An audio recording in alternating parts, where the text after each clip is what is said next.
A very good morning, dear students. Welcome back in my English text video. વિદ્યાર્થી મિત્રો, આજે ધોરણ 11 English second language unit 3 read 1 females for ફોરેસ્ટ્રીના બીજા ભાગમાં આપણે વાત કરવાના છીએ. આપ સૌ વિદ્યાર્થીનું સ્વાગત છે. વિદ્યાર્થી મિત્રો, ફિમેલ્સ ફોર ફોરેસ્ટ્રીના પહેલા ભાગમાં આપણે વાત કરી તો એક શ્લોક આપણે યાદ આવે કે બિબંતી નદ્યઃ સત્યમેવ નાભઃ સ્વયં ન ખાદંતી ફલાની વૃક્ષાઃ નાદંતી સસ્યમ ખલુ વારિવાહ પરોપકારાય સતામ વિભૂતય. અર્થાત rivers do not consume their own waters, neither do the trees consume their own fruits. Even the water carriers clouds never eat up the grains they grow. The wealth of the noble ones is always for charity. વિદ્યાર્થી મિત્રો, અહીંયા એવું કહેવા માંગે છે કે નદીઓ પોતાનું પાણી પીતી નથી, વૃક્ષો કે જે પોતાના ફળ ખાતા નથી, અને વાદળો જે પાણી ઊંચકીને લઈ જાય છે અને એ પાણીથી અનાજ પાકે છે તો અનાજ ખાઈ જતા નથી. એમ ઉમદા વ્યક્તિ છે એનું ધન હંમેશા દાન માટે હોય છે. દોસ્તો, વિદ્યાર્થી મિત્રો, વૃક્ષો આપણી પાસે કશું માંગતા નથી, પણ આપણે ફળ ફૂલ અને છાંયડો આપે છે, પશુઓનો આહાર છે, આપણું બળતણ છે. વૃક્ષના કેટલાય ફાયદાઓ છે. યુઝફુલનેસ ઓફ ટ્રીઝ એ વિશે આપણે નિબંધ પણ જોઈ ચૂક્યા છીએ. ત્યારે વિદ્યાર્થી મિત્રો, બીજા ભાગની અંદર વાત કરતા પહેલા તમને પહેલા ભાગના લાસ્ટ આપણે જે પહોંચેલા હતા તે વાત કરીએ. તો આપણે લાસ્ટ ટાઈમ એવી વાત કરી કે ચિપકો મુવમેન્ટથી પ્રેરાઈને ગામડાની સ્ત્રીઓએ સ્થાનિક જંગલોનું રક્ષણ કરવાનું શરૂ કર્યું. તો દોસ્તો, હવે સ્થાનિક જંગલોનું રક્ષણ કરવું એ એમની તાતી જરૂરિયાત પણ હતી, એમનો ઓપ્શન પણ નહીં હતો બીજો, કેમ કે એનો આખો આધાર એ જંગલો હતા. એટલે એમને એ જંગલોનું રક્ષણ કરવાનું શરૂ કર્યું. Let's begin part 2. વિદ્યાર્થી મિત્રો, તમને વિડીયો ગમે, આની અંદરના શબ્દો, સ્પેલિંગ વગેરે અને આ મહેનત તમને યોગ્ય લાગતી હોય તો લાઈક કરજો, શેર કરજો અને સબસ્ક્રાઇબ કરવાનું ભૂલતા નહીં દોસ્તો. હવે ભાગ 2, વિનોદ ગજેરા સાહેબ ના નમસ્કાર. Under the leadership of Shri Sundar Bahuguna and Shri Chandi Prasad of Tehri Garhwal district in Uttaranchal, tree lovers came forward to save the Devdar forest that lie on the slopes of the Himalayas. વિદ્યાર્થી મિત્રો, આપણે ઉત્તરાંચલની વાત કરવાના છીએ. તો જુઓ, ત્યાં લીડરશિપ કોણે લીધી છે? શ્રી સુંદર બહુગુણા અને શ્રી ચંદી પ્રસાદ. આ બે વ્યક્તિ છે કે જેમના નેતૃત્વ હેઠળ, બરાબર, કયા જિલ્લામાં? તો ઉત્તરાંચલમાં તેહરી ગઢવાલ જિલ્લામાં આ ઘટના બની છે. તો ઉત્તરાંચલમાં તેહરી ગઢવાલ જિલ્લામાં શ્રી સુંદર બહુગુણા અને શ્રી ચંદી પ્રસાદના નેતૃત્વ હેઠળ હિમાલયની પર્વતમાળાઓના ઢોળાવો પર આવેલા, હિમાલયની પર્વતમાળાના ઢોળાવો પર આવેલા કયા જંગલો હતા? તો કે દેવદારના કર્સ તમને દેખાય છે, જુઓ અહીંયા. દેવદાર જંગલોને બચાવવા કોણે આગળ વધ્યા? તો કે વૃક્ષ પ્રેમીઓ. તો ટ્રી લવર્સ એટલે વૃક્ષ પ્રેમીઓ આગળ વધ્યા, એટલે આગળ આવ્યા અને એમણે આ અભિયાન જાણે કે શરૂ કર્યું. બરાબર. તો આ અહીંયા શબ્દ પણ જુદા જુદા તમને જોવા મળશે, જેમ કે લાઈ એટલે પડ્યા હોવું, પાથરેલું હોવું, બરાબર છે, એને એક્ઝિસ્ટ કહેવાય દોસ્તો. લાઈ એટલે એક્ઝિસ્ટ, જેને આપણે એમ કહીએ કે અસ્તિત્વ, બરાબર, એમ પણ આપણે એને કહી શકીએ છીએ. ત્યાર પછી આપણે આગળ વાત કરીએ તો ફોરેસ્ટ, બરાબર. In this movement the tree lovers used to embrace the trees. હવે આ મુવમેન્ટમાં થતું શું? તો કે વૃક્ષોને ભેટી જતા હતા to save them from Bing cut, બરાબર, કાપતા અટકાવવા માટે. It was popularly known as the Chipko movement. અને આ ચળવળ તે ચિપકો મુવમેન્ટ તરીકે લોકપ્રિય બની હતી અને એ જાણીતી હતી. તો વિદ્યાર્થી મિત્રો, અહીંયા દેવદાર જંગલોને બચાવવા વૃક્ષ પ્રેમીઓ આગળ આવ્યા અને આ ચળવળમાં વૃક્ષ પ્રેમીઓ જે છે એ વૃક્ષોને કપાતા બચાવવા માટે વૃક્ષોને ચીપકી જાય છે, જાણે કે એમ્બ્રેસ, ભેટી પડે છે, બરાબર છે. અને આ રીતે આ એક લોકપ્રિય બનેલી ચિપકો મુવમેન્ટ છે તેનું પિક્ચર પણ તમને આ ભાગમાં દેખાવામાં આવશે. તો જુઓ, આગળ વાત કરીએ તો conservation of forest is our moral duty. વિદ્યાર્થી મિત્રો અહીંયા શબ્દ છે કન્ઝર્વેશન. દોસ્તો કન્ઝર્વેશનનો અર્થ છે સાચવણી, એક પ્રકારની આપણે સંરક્ષણ કરવું, જેને કહેવાય prevention of loss, waste, damage, destruction વગેરે. જેમ કે કન્ઝર્વેશન ઓફ ફોરેસ્ટ, તો જંગલોનું સંવર્ધન આપણે કરીએ, સંરક્ષણ કરીએ. તો conservation of forest is our moral duty. તો વિદ્યાર્થી મિત્રો જંગલોનું સંરક્ષણ એ આપણી નૈતિક ફરજ છે. હા, મોરલ ડ્યુટી છે, બરાબર છે, એમાં કાંઈ ઘટે નહીં. તો એ તો આપણે નદીઓ અને આપણી આસપાસનું પર્યાવરણ એ તો આપણે સાચવવું જોઈએ, બરાબર. અવર કોન્સ્ટિટ્યુશન નાવ રીડ્સ, અને દોસ્તો ખાસ શબ્દ છે કોન્સ્ટિટ્યુશન. તો આ કોન્સ્ટિટ્યુશનનો અર્થ છે રાજ્યનું બંધારણ. એને એમ કહેવાય કે return form of the system of lose, બરાબર ને, એટલે કોન્સ્ટિટ્યુશન. તો અવર કોન્સ્ટિટ્યુશન નાવ રીડ્સ, આપણા બંધારણમાં શું લખેલું છે? It is every citizens fundamental duty. Fundamental એટલે પાયાની, બરાબર. તો દરેક સિટીઝનની, નાગરિકની એક પાયાની ડ્યુટી કઈ છે? બરાબર, ટુ કન્ઝર્વ એટલે કે રક્ષણ કરવું, બરાબર, સાચવણી કરવી. કન્ઝર્વ એટલે એનું એકદમ સંરક્ષણ કરવું, બરાબર. And thereby improve forest, અને આ રીતે આપણે ફોરેસ્ટને બચાવવાની વાત કરી છે. તો દોસ્તો અહીંયા ફોરેસ્ટ ઉપરાંત lakhs, rivers, environment along with wildlife and also to have compensation. દોસ્તો અહીં compensation શબ્દ છે એને પણ આપણે લાગણી, ફિલિંગ્સ કહીએ છીએ, બરાબર છે. તો એ શબ્દ પણ ધ્યાન અહીંયા compassion towards organism.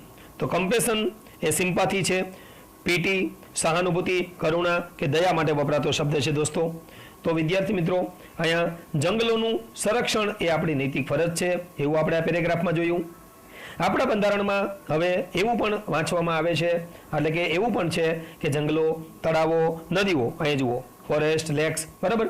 તો જંગલો, તળાવો, નદીઓને વન્ય જીવન સહિત પર્યાવરણનું સંરક્ષણ અને તે રીતે તેમાં સુધારો કરવો અને સજીવો તરફ એકદમ કમ્પેશન રાખવું, એટલે કે જેને કહેવાય ને કે કરુણા રાખવી, તે દરેક નાગરિકની એક મૂળભૂત ફરજ છે, બરાબર. તો વિદ્યાર્થી મિત્રો આ ફરજ તમે યાદ રાખજો અને તમે પણ મોટા થઈને તમારા જીવનમાં એક વૃક્ષ વાવજો, બરાબર છે.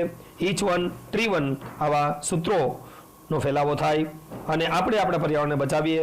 આપણા સરોવરને આપણે 10thમાં તમે હતા ત્યારે લેક્સ માટે જે પણ તમે ભણી ગયા છો, અરુણ જે કૃષ્ણમૂર્તિનું, બરાબર છે. તો એમણે પણ ગૂગલની નોકરી છોડી અને આ અભિયાન શરૂ કર્યું છે. તો દોસ્તો આપણે પણ પર્યાવરણ માટે કંઈક કરવું જોઈએ. અહીંયા નવા શબ્દ સાથે આપણે વાઇલ્ડ લાઈફની વાત કરી તો animals living in natural environment, A wild life જે છે, બરાબર છે. અહીંયા કર્સર પાસે એ વાઇલ્ડ લાઈફ છે એટલે વન્ય જીવન, બરાબર. તો દોસ્તો કમ્પેશન એટલે સિમ્પાથી અને પીટી, તો એવા શબ્દ સાથે આપણે હવે આગળ વાત કરીશું. એક બહુ સરસ એક્ઝામ્પલ છે અને ખૂબ સરસ એક્ઝામ્પલ અહીંયા ટેક્સ્ટબુકમાં આપ્યું છે કાંગડ ગામનું, બરાબર. તો જોઈએ Kangad, a village of 200 families lies at the height of 2000 meter. Kangad 200 પરિવારનું એક ગામ 2000 મીટર ઊંચાઈ પર આવેલું છે અને ત્યાં લોકો વસે છે. It is an excellent example of the way in which local people can manage their own forest. બરાબર. તો જુઓ આ કેવી વાત છે કે આ ત્યાંના સ્થાનિક લોકો તેમના પાયમાલ થઈ રહેલા જંગલોને, કારણ કે એ તો ડિગ્રેડેડ થઈ ગયા હતા, બરાબર. તો એવા જંગલોને જાળવવાની જે વ્યવસ્થા કરે છે તે અહીંયા શ્રેષ્ઠ ઉદાહરણ તરીકે આપણને આપવામાં આવ્યું છે. તો વિદ્યાર્થી મિત્રો આગળ જોઈએ તો કે આમાં એવું આપ્યું છે કે local people can manage there on forest degraded, બરાબર છે. તો એ ફોરેસ્ટ ડિગ્રેડેડ હતું અને એ જંગલોને બચાવવા માટે અહીંયા લોકોએ એક પ્રયત્ન કર્યો. In that year however the forest department, બરાબર, ડિસાઇડેડ ટુ ફેલ ઇટ, અને ખરેખર જોઈએ તો એ જ વર્ષે વન વિભાગે જંગલોને કાપી નાખવાનું નક્કી કરેલું. વિચાર કરો, કારણ કે એને તો શું રાજ્યની આવકારે મતલબ છે ને, બરાબર. The village women who had to work long distances for fuel. હવે ગામડાની સ્ત્રીઓને શું થાય છે? ગામડાની સ્ત્રીઓને બધે દૂર દૂર બળતણ માટે જવું પડતું, ફોડર ઘાસચારા માટે અને વોટર પાણી માટે જવું પડતું હતું. હવે એને તો હેડ ટુ એટલે શું? અહીં જુઓ, હેડ ટુ એટલે મસ્ટ, બરાબર છે. નેસેસિટી, એક્સપ્રેસિંગ નેસેસિટી નામનું એક લેંગ્વેજ ફંક્શન તમે ભણી ગયા છો 10th માં. તો had to, have to, has to અને મસ્ટ. બરાબર. તો હું હેડ ટુ લોંગ, કારણ કે એને ચાલવું પડતું. શું કહે છે? ચાલવું પડતું. બરાબર છે. હા, તો એ સ્ત્રીઓએ શું નક્કી કર્યું? વર ડિટરમાઇન, નિર્ધાર કર્યો, નક્કી કર્યું, ડિસાઇડેડ, બરાબર, to save the last patch of tree. દોસ્તો લાસ્ટ પેચ, પેચ એટલે લખો સ્મોલ પ્લોટ અથવા તો પીસ ઓફ લેન્ડ, એને એમ કે જમીનનો નાનો ભાગ. બરાબર છે. એક નાનો ભાગ બચાવવા માટે પણ, કારણ કે એની પાસે ઓપ્શન નથી, તો એક નાનો ભાગ બચાવવા માટે ધ મેન ઓફ કાંગડ ધો વર ઓફર્ડ વર્ક. હવે અહીં પેસિવ વોઇસની રચના જુઓ કે કાંગડ ગામના પુરુષોને શેની ઓફર કરવામાં આવી? વર ઓફર્ડ એટલે કોઈના દ્વારા, ગવર્મેન્ટ દ્વારા, જેમ કે તો ઓફર કરવામાં આવ્યું વર્ક, કામ, બાય ધ ફોરેસ્ટ ડિપાર્ટમેન્ટ. તો જુઓ ફોરેસ્ટ ડિપાર્ટમેન્ટે જ આપ્યું એને ઓફર કરી ટુ ફેલ ધ ટ્રી, કે તમે આવો અને વૃક્ષો પાડી દો. વિચાર કરો, હવે ગામડાની સ્ત્રીઓ એક બાજુ લાંબા અંતરે ચાલવું પડતું એટલે એની મુશ્કેલી અલગ છે, અને વળી ગામના પુરુષોને વન વિભાગે વૃક્ષો કાપવાનું કામ સોંપ્યું. હવે વિચારો આ કોન્ટ્રાડિક્શનને ક્યાં પહોંચવું? અને પરિણામે શું થાય છે? તો કે સંઘર્ષ થાય, બીજું કાંઈ ન થાય. As a result there was a conflict. લખો કોન્ફ્લિક્ટ એટલે સંઘર્ષ, વારંવાર થતા ઝઘડા, વિરોધ, જેને કહેવાય ઓપોઝિશન, સ્ટ્રગલ, કોન્ફ્લિક્ટ. બરાબર છે. Opposition, struggle. તો ધેર વોઝ અ સ્ટ્રગલ એટલે કે conflict between the village men and women. ગામના પુરુષો અને સ્ત્રીઓ વચ્ચે, ગામના પુરુષો અને સ્ત્રીઓ વચ્ચે અહીંયા સંઘર્ષ થયો. And 4 months of resistance. દોસ્તો આગળનો પેરેગ્રાફ છે 4 months ઓફ રેઝિસ્ટન્સ. અહીંયા શબ્દ છે રેઝિસ્ટન્સ એટલે પ્રતિકાર, રેઝિસ્ટન્સ એટલે ડિઝાયર ટુ ઓપોઝ. કેટલા મહિના? 4 મહિનાના પ્રતિકાર પછી. 4 મહિનાના પ્રતિકાર પછી the women succeeded in saving their forest. સ્ત્રીઓ તેમના ફોરેસ્ટને બચાવવામાં સફળ થઈ. બરાબર.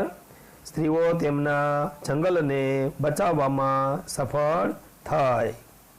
બરાબર. તો ધ વિમેન્સ ઓર્ગેનાઇઝેશન, એનું નામ હતું ધ મહિલા મંડળ દળ, ધેન ડિસાઇડેડ ટુ રિવાઇવ. દોસ્તો રિવાઇવ એટલે પુનર્જીવિત કરવું. તો એમણે નક્કી કર્યું કે પુનર્જીવિત કરવું છે ધ ડિગ્રેડેડ ફોરેસ્ટ. તો અહીંયા મહિલા સંસ્થા જેનું નામ છે મહિલા મંડળ દળ, એ વખતે ઓછા થઈ ગયેલા એટલે કે ડિગ્રેડેડ એટલે કે પાયમાલ થઈ ગયેલા જંગલોને પુનર્જીવિત, રિવાઇવ કરવાનું કામ શરૂ કર્યું, કે કામ કરવાનું, પુનર્જીવિત કરવાનું નક્કી કર્યું. On the basis of the number of cattle. હવે એ લોકોએ કઈ રીતે આ જે પુનર્જીવિત કરવાનું કામ છે હાથમાં લીધું? તો એણે એક બેઝ તરીકે શું લીધું જુઓ. On the basis of number of cattle એટલે ઢોરની સંખ્યા, કેટલ. બરાબર. ઢોરની સંખ્યા, પ્રાણીની સંખ્યા. પછી ઓન બાય ઈચ ફેમિલી એટલે દરેક ફેમિલી પાસે માલિકીના કેટલા પ્રાણી છે, કેટલા ઢોર છે એની સંખ્યા પહેલા નક્કી કરવામાં આવી, ગણતરી કરવામાં આવી. પછી કન્ટ્રીબ્યુશન્સ વર રેઇઝ. કન્ટ્રીબ્યુશન એટલે ફાળો. બરાબર છે.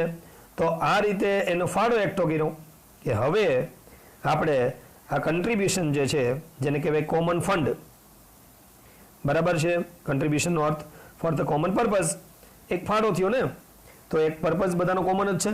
એટલે કન્ટ્રીબ્યુશન્સ વર રેઇઝડ પેસિવ વોઇસની વાક્ય રચના છે. વોઝ વેર સાથે V3 સાદા ભૂતકાળનું પેસિવ વોઇસ કહેવાય.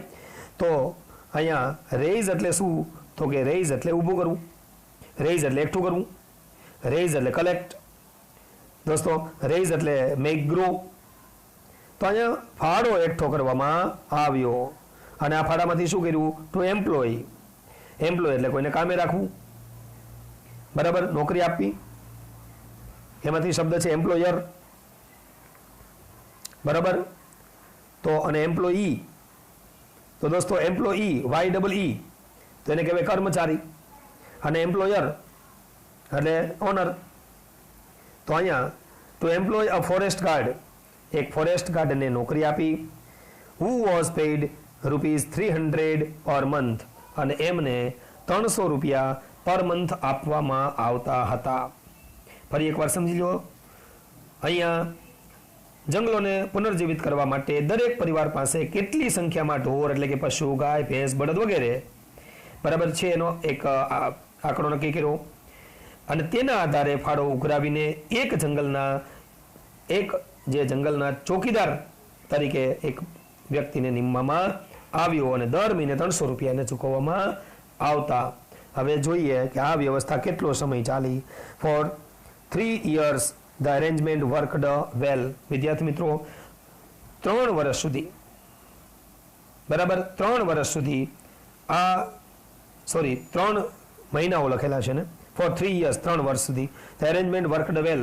3 વર્ષો સુધી તો કોઈ તકલીફ નહીં હતી બરાબર અને બહુ વ્યવસ્થિત ચાલ્યું. But problems then arose. પછી સમસ્યા પેદા થઈ બરાબર. અરોઝ એ અરાઇઝનું ભૂતકાળ છે, પેદા થવું, ઉદ્ભવવું. The forest guard became negligent. હવે જુઓ, ફોરેસ્ટ ગાર્ડ છે નેગ્લિગન્ટ બન્યો એટલે કે કેરલેસ એટલે કે ઇનએટેન્ટિવ. એને કહેવાય કે બેદરકાર, એને ધ્યાન જ ના આપ્યું. નેગ્લિગન્ટ, અનમાઇન્ડફુલ બરાબર, ધ્યાન આપ્યું જ નહીં. And protection was loose. અને એને કારણે દોસ્તો પ્રોટેક્શન જે થતું હતું એ પ્રોટેક્શન લૂઝ થયું એટલે કે ચોકીદાર બેદરકાર બન્યો અને રક્ષણના જે મળવું જોઈએ એ રક્ષણ મળ્યું નહીં. અને once the women discovered that. અને એક વખત સ્ત્રીઓને બરાબર આની જાણ થઈ ગઈ, હવે એને ખ્યાલ આવી ગયો અને તે એબોલિશ ધ પોસ્ટ. અને તેઓએ એબોલિશ એટલે ડિસ્ટ્રોય, જેને કહેવાય ને કમ્પ્લીટલી ડિસ્ટ્રોય કરી દેવું અથવા એમ કહેવાય કે પુટ એન એન્ડ ટુ એટલે કે પૂર્ણ અંત લાવો, એમ ખતમ કરી દેવું. તો એણે આ પોસ્ટ, આ જે જગ્યા જે વ્યક્તિને નિમણૂક કરી હતી, ચોકીદાર જે હતો એની જે પોસ્ટ હતી એ પોસ્ટનો અંત લાવ્યા એટલે કે ચોકીદારને રજા આપી દીધી. And decided to guard the forest themselves. અને જાતે નક્કી કર્યું બરાબર કે ગાર્ડ કરવું છે એટલે કે આપણે જ આપણા જંગલોનું રક્ષણ કરશું. આવું એમણે જાતે નક્કી કર્યું કે હવે બીજાના ભરોસે ચાલશે નહીં, આપણે જ કામ કરવું પડશે. અને એટલે વિદ્યાર્થી મિત્રો એમણે જાતે જંગલોનું રક્ષણ કરવાનું નક્કી કર્યું બરાબર છે. હવે જુઓ, નાવ ધ મહિલા મંડળ દળ has assigned the duty of looking after the forest to a group of village women. હવે દોસ્તો મહિલા મંડળ દળે જંગલોની સંભાળ રાખવા માટે ગામડાની સ્ત્રીઓના જૂથને ફરજ સોંપી બરાબર. ગ્રુપ ઓફ વિલેજ વિમેન એટલે ગામડાની સ્ત્રીઓનું જૂથ અને એમને ફરજ સોંપી એને કહેવાય અસાઇન્ડ ધ ડ્યુટી. પૂર્ણ વર્તમાન કાળ હેઝ અસાઇન્ડ બરાબર. અસાઇનનો અર્થ દોસ્તો છે કામ સોંપવું, ડ્યુટી આપવી બરાબર. તો અહીંયા કામની સોંપણી થઈ. હવે જુઓ, the responsibility shared અમંગ 15 women in rotation. આ જવાબદારી 15 સ્ત્રીઓમાં વારાફરતી લેવામાં આવે છે. ઇઝ શેર્ડ એટલે વેચવામાં આવે છે બરાબર. રોટેશન એટલે વારાફરતી. thus the duty for each woman comes after 15 days. સીધી વાત છે કે આ રીતે દરેક સ્ત્રીએ દર 15 દિવસે એકવાર ફરજ બજાવવાની આવે છે, કારણ કે 15 દિવસે એક વખત વારો આવશે. As one woman said. એક સ્ત્રીએ તો એવું કહ્યું બરાબર. જે રીતે એક સ્ત્રી શું કહે છે આ કામ બાબતે, on these days we leave our work. આ દિવસો દરમિયાન અમે અમારા કામ છોડી દઈએ છીએ. એન્ડ પ્રોટેક્ટ ધ ફોરેસ્ટ અને જંગલોને બચાવીએ છીએ. Because our oak trees are like our children. કેમ કે અમારા ઓકના જે વૃક્ષો છે એ અમારા બાળકો જેવા છે, એટલે અમે કામ પણ છોડી દઈએ છીએ અને આ રીતે મદદ કરીએ છીએ. Once when a migrant shepherd allowed his goats to graze in the protected forest area. હવે એક વખત ઘટના શું બની, એક હતો ભરવાડ શેફર્ડ અને એ હતો માઇગ્રન્ટ શેફર્ડ. દોસ્તો માઇગ્રન્ટ એટલે શું, તો કે કોઈ સ્થળાંતર કરીને આવનાર, moving from one place to another, એવો સ્થળાંતર કરતો હોય અને ભટકતું જીવન જીવતા હોય, બરાબર, જ્યાં ઘાસચારો મળે ત્યાં જતા હોય એવા માઇગ્રન્ટ શેફર્ડ એક વખત આવ્યો અને તેણે પોતાના ઘેટા બકરા જે હતા, ગોટ્સ હતા, તેમને ચરવા દેવા માટે, ગ્રેઝ એટલે ચરવા દેવા માટે કયા એરિયામાં? પ્રોટેક્ટેડ, આ લોકોએ જે એરિયા પ્રોટેક્ટ કરેલો, બરાબર છે. હવે એ એરિયામાં એમણે પોતાના આ જે બકરીઓ છે, બરાબર છે, એ ઘેટા બકરાને એને ચરવા જવા દીધા. હવે એને તો ચરવા જવા દીધા, બરાબર છે, અને એ જાણ સ્ત્રીઓને થાય પછી શું થાય? ધ વુમન ટુક અવે ધ ગોટ્સ. સ્ત્રીઓને જાણ થઈ એટલે એને એની બકરીઓ લઈ લીધી સ્ત્રીઓએ, બરાબર છે, કે ભાઈ અમારું સુરક્ષિત વન હતું અને એ વિસ્તારમાં ચરવા દેવાની મનાઈ છે, તમે શું કામ ચરવા આવો છો? એટલે આમ બકરીઓને જંગલમાંથી હટાવી લીધી અને ભરવાડને દંડ ફટકાર્યો. ફાઇન એટલે લખો દંડ, જેને કહેવાય પેનલાઇઝ. ક્રિયાપદ છે વર્બ. ફાઇન. ધ શેફર્ડ ₹200, ભરવાડને 200 રૂપિયાનો દંડ ફટકાર્યો. Villagers themselves are fined up to ₹100 for cutting trees for firewood. અને ખાલી ભરવાડને જ ફટકાર્યો એમ નહીં, એ જ ગામના લોકો પણ જો બળતણ માટે વૃક્ષો કાપે તો 100 રૂપિયાનો દંડ કરવામાં આવે છે. આવો પણ એમણે નિયમ બનાવ્યો કે ભાઈ આપણે કાપીએ તો એ લાગશે દંડ. તો દોસ્તો આગળ જોઈએ તો થેન્ક્સ ટુ નેચર, અહીંયા વાત છે કુદરતનો આભાર માનવાની. And thanks to the strength of women, અને સ્ત્રી શક્તિનો આભાર, બરાબર, સ્ત્રી શક્તિનો આભાર, strength. The mixed natural oak forest, આ મિશ્ર કુદરતી રીતે ઓક જંગલો જે તૈયાર થયેલા હતા એ જંગલો આર નાવ રિકવરિંગ, એ જંગલોની પુનઃ પ્રાપ્તિ થાય છે in all parts of Garhwal. આ વાત કરીએ છીએ ગઢવાલના બધા જ વિસ્તારોની. તો દોસ્તો ગઢવાલના બધા જ વિસ્તારોમાં મિશ્ર કુદરતી ઓક જંગલોની હવે પુનઃ પ્રાપ્તિ થાય છે, બરાબર. But the women steel have to be very vigilant.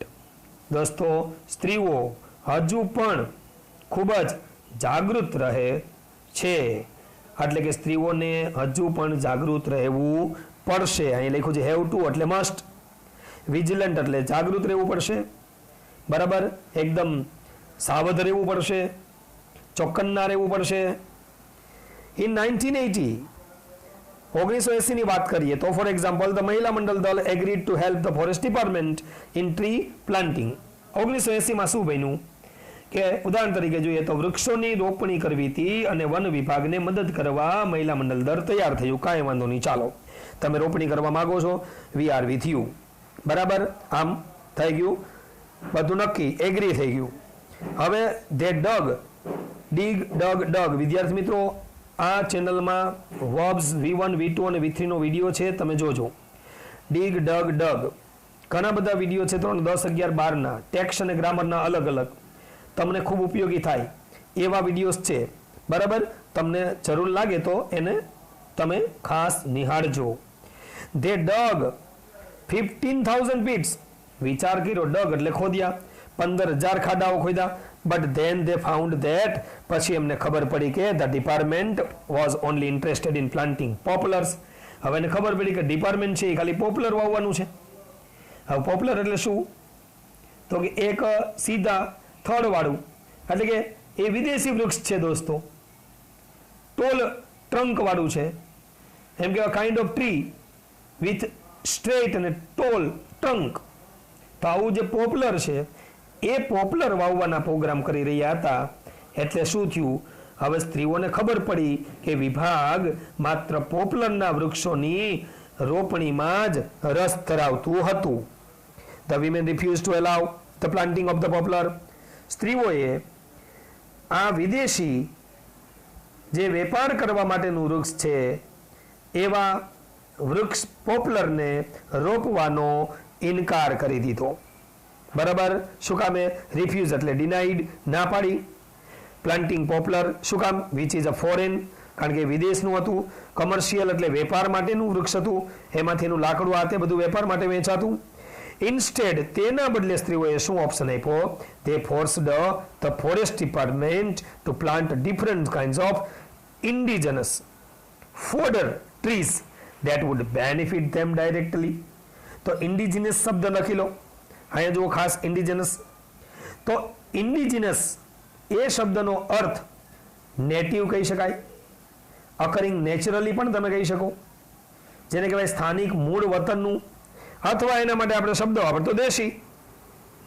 તો વિદ્યાર્થી મિત્રો અહીંયા સ્ત્રીઓએ ઓપ્શન શું આપ્યો કે તેના બદલે તેમણે વિવિધ પ્રકારના દેશી ઘાસચારાવાળા એટલે કે લોકલ સ્થાનિક જે વૃક્ષો છે એ વાવવા માટે વન વિભાગને ફરજ પાડી.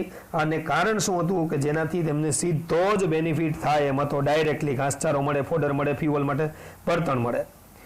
Thus, the natural forests are now regenerating. દોસ્તો આ રીતે જોઈએ તો natural forest are now regenerating in the hilly areas in many parts of Uttar Pradesh. આમ ઉત્તર પ્રદેશના ઘણા ભાગોના પર્વતીય વિસ્તારોમાં કુદરતી જંગલોનો પુનરુદ્ધાર થયો, રીજનરેટ, બરાબર છે, ફરીથી સર્જન. તો જુઓ, in addition to supporting local agriculture and animal husbandry. તો ઇન એડિશન ટુ એટલે બિસાઇડ્સ, એટલે કે મોર ઓવર, એટલે કે તદ ઉપરાંત. બીજો શબ્દ છે એગ્રીકલ્ચર એટલે ખેતી. પછી હસબન્ડરી શબ્દ લખી લો એટલે એનિમલ બ્રીડિંગ, ઢોર ઉછેર, બરાબર. તો અહીંયા શું કહેવા માંગે છે કે સ્થાનિક ખેતી અને પશુપાલન, ખેતીને મદદ કરવા ઉપરાંત પુનર્જીવિત કરાયેલા જંગલોએ પૂર અને જમીનના ધોવાણની તીવ્રતા, અહીં શું લખ્યું છે જુઓ, ધ રીજનરેટેડ ફોરેસ્ટ હેવ રિડ્યુસ્ડ. તો આ ફોરેસ્ટે રિડ્યુસ કરેલું છે, ઘટાડ્યું છે. ધ ઇન્ટેન્સિટી એટલે તીવ્રતા ઓફ ફ્લડ, તો પૂરની તીવ્રતા ઘટી છે. આ જંગલોએ પૂરના ધોવાણથી, પાણીથી ધોવાતું એ અટકાવ્યું. એન્ડ સોઇલ ઇરોઝન, તો જમીનનું ધોવાણ પણ અટકે છે દોસ્તો, સોઇલ ઇરોઝન. એન્ડ હેવ એન્શ્યોર્ડ, અને ખાતરી આપી છે પરમેનન્ટ વોટર સપ્લાય, અને કાયમી પાણી પુરવઠાને પણ નિશ્ચિત બનાવ્યો છે. ખાતરીપૂર્વક આ જંગલોએ પોતાનું અહીંયા એક યોગદાન રજૂ કર્યું છે. તો વિદ્યાર્થી મિત્રો ફરીથી જુઓ, પુનર્જીવિત કરાયેલા જંગલોએ પૂર અને જમીનના ધોવાણની તીવ્રતા ઘટાડી દીધી છે. ઇન્ટેન્સિટી એટલે power, great power, great force, જેને કહેવાય જોરદાર પ્રવાહ કે વેગ. બીજો શબ્દ છે અહીંયા સોઇલ ઇરોઝન. સોઇલ ઇરોઝન એટલે જમીનની સપાટીનું ધોવાણ, બરાબર. તો વેરિંગ અવે ઓફ અર્થ સરફેસ. તો વિદ્યાર્થી મિત્રો અહીંયા પૂર અને જમીનના ધોવાણની તીવ્રતા ઘટાડી અને કાયમી પાણી પુરવઠાને પણ નિશ્ચિત બનાવ્યો. The practice of community protection of forest has spread to many neighboring villages. પછી તો આ જે પ્રેક્ટિસ છે એનો ફેલાવો થયો. જંગલોનું સમાજ દ્વારા રક્ષણ કરવાની પ્રેક્ટિસ ઘણા પડોશી ગામડાઓમાં પણ પ્રસરે છે, ફેલાય છે. અને કેટલાય લોકોએ આ પ્રમાણે, બરાબર, પોતાના આસપાસના જંગલોનું રક્ષણ કરવાનું નક્કી કર્યું. તો દોસ્તો અહીંયા કમ્યુનિટી એટલે એક સમાજ, બરાબર. ઇનફેક્ટ ધીસ ઇઝ પ્રોબેબલી, કેવી બેબલી? Yes, probably. તો પ્રોબેબલી એટલે શું? તો કે મોસ્ટ લાઇકલી અથવા પ્રિઝ્યુમલી, સંભવતઃ, જેને કહેવાય શક્યતા ધરાવતું. તો in fact this is probably the only effective way to tackle this terribly urgent national op. વિદ્યાર્થી મિત્રો હકીકતમાં એમ કહેવાય કે આ ખૂબ જ તાકીદના રાષ્ટ્રીય કામને પાર પાડવાનો સંભવતઃ આ એક જ અસરકારક રસ્તો રહ્યો છે. એટલે આના સિવાય બીજો ઓપ્શન હતો નહીં. તો દોસ્તો આ યુનિટમાં આપણે જોયું કે સ્ત્રીઓ કમ ફોરવર્ડ એટલે કે પહેલ કરવી, એટલે કે ટેક ઇનિશિએટિવ. તો દોસ્તો સ્ત્રીઓએ જંગલોના રક્ષણ માટે આગળ આવી અને પોતાનું યોગદાન છે એ યોગદાન અહીંયા નોંધ્યું. અહીંયા તમને ગ્લોસરી પણ આપી છે દોસ્તો. એ ગ્લોસરી તમારે એક વખત વાંચી લેવી અને એમને બરાબર નોટબુકમાં લખી લેવી. આગળના વિડીયોમાં તમને પાઠના અગત્યના શોર્ટ નોટ અને સવાલ જવાબની પણ ચર્ચા કરવામાં આવશે. આશા રાખીએ વિદ્યાર્થી મિત્રો કે આ યુનિટની અંદર આપ સૌ વિદ્યાર્થીઓને જંગલોની જાળવણી અને એનું સંવર્ધન કઈ રીતે કરવું એના વિશે વિસ્તૃત માહિતી મળી હશે. ધન્યવાદ. Thank you.